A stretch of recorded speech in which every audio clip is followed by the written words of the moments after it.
नमस्ते, आप सभी का स्वागत है। कृपया सब्सक्राइब अवश्य कर लें और हमारे सब्सक्रिप्शन प्लान को भी अवश्य आप ज्वाइन कर लें, जिससे कि आप हमारे नेशनल हिंदू नैरेटिव फंड पर कंट्रीब्यूट भी कर सकेंगे। वीडियो को लाइक भी करें। मुसलमानों ने भारतीय जनता पार्टी से इस चुनाव में बदला लिया है। ये मैं नहीं कह रहा हूँ, ये मेरे शब्द नहीं हैं, ये शब्द हैं मौलाना अरशद मदनी के। कौन है मौलाना अरशद मदनी? अरशद मदनी जो हैं वो न केवल दारुल उलूम देवबंद के प्रिंसिपल हैं, अभी तो जमीयत उलेमा हिंद के प्रेसिडेंट भी हैं। अब जमीयत उलेमा हिंद की 2 शाखाएं हो गई, वो बात अलग है। दूसरी शाखा उनके जो भतीजे हैं महमूद मदनी, वो उनके द्वारा चलाई जाती है। अब यह बात जो है, ये कहने के साथ साथ ये भी याद कर लें कुछ 2-4 चीज़ें इन्हीं अरशद मदनी के बारे में याद कर लें। और ये भी आपको याद दिलाना पड़ेगा, क्योंकि जब देवबंद की बात होगी तो भारत के विभाजन की बात भी होगी और इनके पिताजी जो हुसैन अहमद मदनी थे उनकी भी बात होगी। हुसैन अहमद मदनी ने एक नया आइडिया लाया, जी हाँ, और वो नया आइडिया लाया और उन्होंने कहा कि साहब कि ये एक यहाँ पर भारत में एक मुत्तहिदा कौमियत है। मुत्तहिदा कौमियत का मतलब कॉम्पोजिट नेशनलिज्म। और वो कॉम्पोजिट नेशनलिज्म का आइडिया हमारे जो कांग्रेस वाले थे, कांग्रेस वालों में ऐसे मूर्खों की कमी नहीं है, आपको पता है। तो कांग्रेस वाले जो महामूर्ख थे उन्होंने कहा कि हाँ, कितनी अच्छी बात है, ये तो राष्ट्रवादी व्यक्ति है। जबकि अगर आप उनका कॉम्पोजिट नेशनलिज्म पढ़ेंगे तो वो कॉम्पोजिट नेशनलिज्म में ऐसी-ऐसी बातें कही हैं जिससे कि ये सिद्ध होता है कि भारतवर्ष में या भारतीय उपमहाद्वीप में इस्लाम ही सबसे पुराना है और इस्लाम की ही हुकूमत चलनी चाहिए।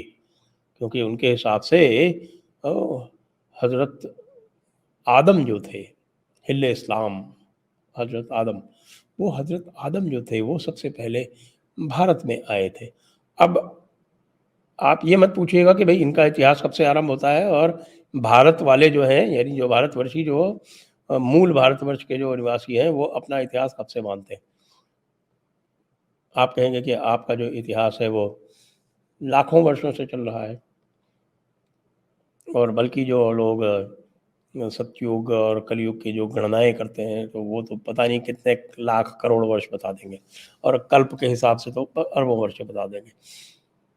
लेकिन इनके जो हज़रत आदम जो 6000 वर्ष पहले आए थे इस धरती पर, कहते हैं कि उसके पहले यहाँ पर कोई जीव नहीं होता था, और हज़रत इस्लाम आदम से ही पूरी दुनिया बनी है। तो चूँकि हज़रत आदम सबसे पहले भारत में आए थे, इसलिए यहाँ पर सबसे पहले सारे के सारे जितने भी हैं यहाँ सब मुसलमान ही हैं। और इससे और ऐड कर दीजिए, इनकी तो वैसे भी एक वो है कि जहाँ जो आदमी जो भी पैदा होता है यहाँ पर वो मुसलमान ही पैदा होता है, और बाकी जो लोग हैं उसको जो है वो दूसरे मज़हब में तब्दील कर देते हैं।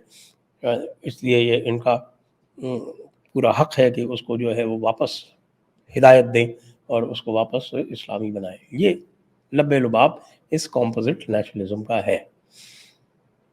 इस कॉम्पोजिट नेशनलिज़्म को हमारे कांग्रेस वालों ने, गांधी जी ने खिलाफत आंदोलन में बड़ा इस्तेमाल किया, उसका जो नतीजा हुआ आपको सबके सामने है। तो हज़ारों हिंदुओं की हत्या हुई मुपल्ला रिबेलियन में, मुपल्ला नरसंहार में, और बाद में भारत का विभाजन हुआ।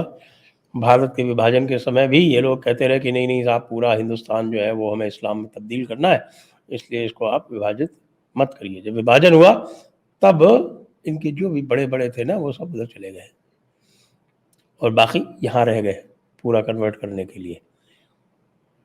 यानी अरशद मदनी के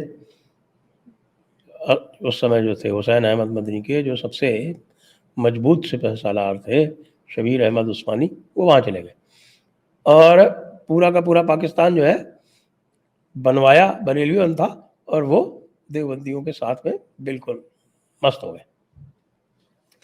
अब इसके अलावा ये क्या कहते हैं मिस्टर अरशद मदनी, हुसैन अहमद मदनी के छोटे बेटे, इनके बड़े बेटे थे असद मदनी। असद मदनी जो थे वो बने जमीयत उलमा हिंद के सदर। उसके बाद उनके मरने के बाद में ये बन गए। तो फिर उस पर क्लेम कर दिया महमूद मदनी ने, जो कि असद मदनी के बेटे थे। अब भतीजे जो हैं उन्होंने अपनी एक अलग जमीयत उलमा हिंद बना ली। खैर कोई बात नहीं। इन्होंने 2021 में कहा था कि भाई आरएसएस जो है वो सुधर गई है, और आरएसएस जो है अब वो इंक्लूसिव हो गई है, और आरएसएस जो है वो चाहती है कि वो सब लोग जो है वो मिल बैठ के रहें। उसके पहले उसके पहले नहीं, उसके बाद में जब तालिबान का शासन आया अफ़गानिस्तान में, तो ये मदनी साहब जो थे, यानी कि असद मदनी साहब, मेरे ख्याल से 90 साल के ऊपर के हो गए ये, इन्होंने उसको वेलकम किया। बाकी देवबंद क्या क्या कारनामे करती रहती है वो हम कई बार आपको बता चुके हैं। देवबंद किस तरह का सिलेबस पढ़ाती है, देवबंद पे किस तरह के मुकदमे चल रहे हैं, देवबंद पे किस तरह के इन्वेस्टिगेशन चल रहे हैं, ये कई बार हम आपको अब बता चुके हैं। और इसमें NCPCR national commission of child rights जो है, उनका भी मुकदमा चल रहा है। उनका भी उन्होंने भी निर्देश दिया कि भाई बहिश्ती जेवर नाम की जैसी जैसी किताबें हैं जिसमें महिलाओं को कमतर बताया जाता है, महिलाओं को केवल एक भोग वस्तु बताया जाता है, इन सब का जो है चलन बंद किया जाए, और बंद हुई भी। उसके अतिरिक्त आप देखें कि कई मायनों में इन्होंने चैलेंज भी किया है, भारतीय संविधान तक को इन्होंने चैलेंज किया है कि जब इनसे ये कहा गया कि आप जो है वो जिहाद को इस तरह से नहीं पढ़ाएं, तो उन्होंने कहा हम तो पढ़ाएंगे। यानी कि ये हिदाया पढ़ाते हैं, ये फ़ज़ा व आलमगीरी पढ़ाते हैं, जिसमें ये कहते हैं कि जिहाद दीन हक़ की ओर बुलाने, यानी कि दावत दीन देने, दीन की दावत देने, लोगों को ये कहने कि तुम इस्लाम स्वीकार करो। तो ये इस जो जिहाद जो है वो दीन हक़ की ओर बुलाने और उससे इनकार करने वाले से जंग करने को कहते हैं। ये पढ़ाया जाता है, ये सारे देवबंदी मदरसों में पढ़ाया जाता है। कश्मीर का जो पूरा रेडिकलाइजेशन हुआ है वो इन्हीं देवबंदी मुल्लाओं ने किया है। और आज ये कह रहे हैं भाई साहब कि मुसलमानों ने बदला ले लिया, क्योंकि उन्होंने जो है वो रणनीतिक रूप से वोटिंग की और भारतीय जनता पार्टी के लोगों को हराया। वैसे तथ्यात्मक रूप से ये सही नहीं है, लेकिन मौका मिल गया है मौलाना मदनी को मौका मिल जाए और मौका ना चूके, तो ये बिल्कुल मौका है। इस समय ये इस वक्त की बातें इसलिए कर रहे हैं कि जिससे कि भारतीय जनता पार्टी जो है इनके कदम चूमे और कहे कि मौलाना जो है तुम तो हमारे साथ रहो, जैसे गांधी जी के साथ रहते तुम्हारे अब्बा हुजूर, और तुम जो है वो हमको मदद करो। और गांधी जी के साथ में जब इनके अब्बा हुजूर रहे थे तो उसका परिणाम आपको पता है क्या हुआ था? उसका परिणाम भारत का विभाजन हुआ था। तो अब पहले तो ये मैं बता दूं कि ये जो बात कर रहा है, ये अगर आप दो जगहों को छोड़ दीजिए, उत्तर प्रदेश और महाराष्ट्र, जहां पर भारतीय जनता पार्टी हारी है लोकसभा चुनाव में, वो पीछे रही है। उसके अतिरिक्त कहीं भी ये नहीं कह सकते कि भाई इनकी रणनीतिक वोटिंग से कोई असर पड़ा है। आप कह सकते हैं कि कुछ स्थानों पर कुछ सीटें कम बेशी आई, उसके अनेक कारण हैं। उसका कतिपय यह कारण नहीं है कि मुसलमानों ने एक रणनीतिक वोटिंग की है। मुसलमान जैसे वोटिंग हमेशा करता था वैसे करता रहा है, उसी तरह से उसने वहाँ भी की है। क्योंकि अगर बहुत ये रणनीतिक वोटिंग करने वाले होते ना, तो तेलंगाना जैसे स्थान में जहाँ 15% जनसंख्या है मुसलमानों की, वहाँ पर 8 सीटें नहीं आ जाती भारतीय जनता पार्टी की। कर्नाटका में इनकी 18 सीटें नहीं आ जाती, जो ये बात कर रहे हैं बैठे हुए। तो ये नितांत फालतू की बात है, लेकिन ये कही जा रही है इस समय, इसलिए कही जा रही है क्योंकि इनको ये लग रहा है कि मोदी जो है वो अब मुसलमानों के धौंस में नहीं आ रहा है। जो मुस्लिम अपीजमेंट पॉलिसीज चल रही थी उस पे हो सकता है कि वो पीछे खींच ले अपने आप को, आगे जितना पहले अपीज़मेंट होता रहा है और जिस हिसाब से इनको सब कुछ सुविधाएँ मिलती रही हैं, उस तरह से ना मिले और कुछ चेक्स एंड बैलेंसेस आ जाएँ, तो इसको पहले से रोकने के लिए ये स्टेटमेंट इस मौलाना का आया है।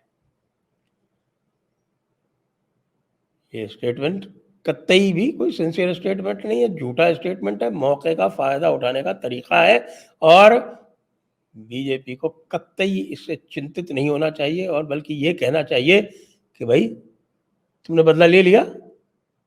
बदला लेने के बाद भी तुम सफल नहीं हुए? अब हम तुमको बताते हैं। अब हम जिसका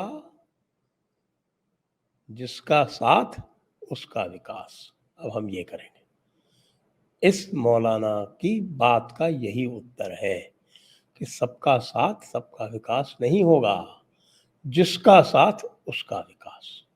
जय हिंद, जय भारत, वंदे मातरम।